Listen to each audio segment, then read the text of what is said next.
I'm Glenda Datson, and my husband Bernie and I live here at Baranduda. Well, we wanted a diverse native garden which attracted wildlife, and we wanted it to be pretty, and we wanted it to provide pleasure for us and visitors to the garden. It's a medium-sized garden on a gentle slope, and I would say that it's an eclectic mix of hardy local natives and other natives.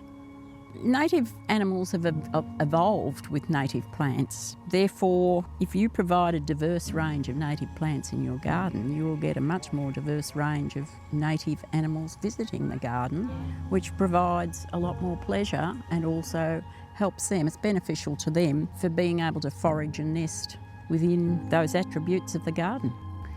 Well, if you wanted to attract natives to your garden, you need to plant some native shrubs and trees, the whole gamut of native plants, because native animals have evolved with native vegetation. So if you can provide a diverse range of shrubs, trees, ground covers, then you're more likely to get a much wider range of native animals visiting your garden. We've attracted over 90 species of birds to the garden during the time we've been here.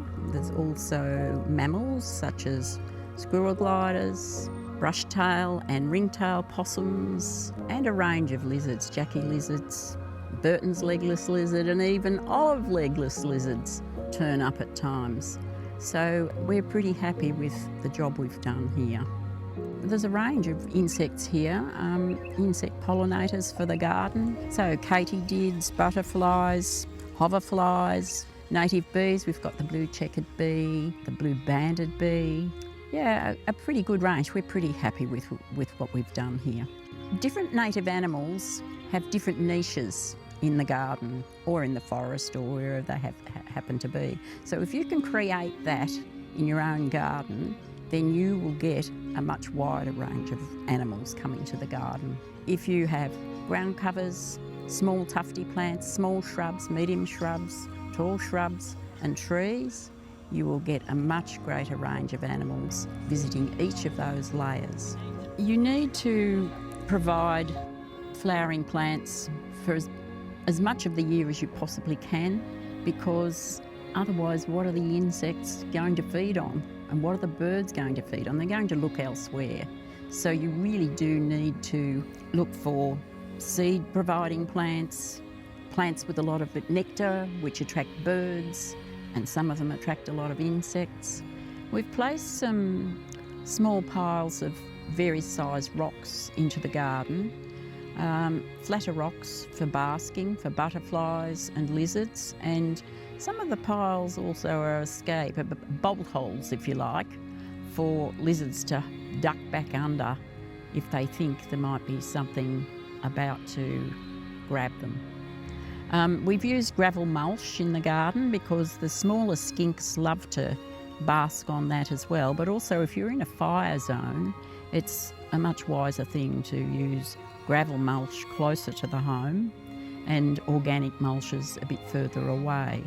So we tend to have little birds like wrens forage amongst the organic litter, whereas you'll find more of the lizards out on the stone mulch. Gardens are really important as stepping stones across the landscape because they enable the movement of animals. For example, from the hills to the floodplains, if they can stop off along the way and use the resources of gardens, that can really help them if they've got, for example, a long flight. That's one of the things. Or maybe even mammals, things like squirrel gliders. They can move across the landscape provided they've got a continuous corridor of trees to move through. I just think that gardeners should spend some time imagining what they might do to benefit the precious wildlife. So it makes it much more interesting if you can think about something that might perhaps be beneficial to them. And then when they turn up, it's just such a delight.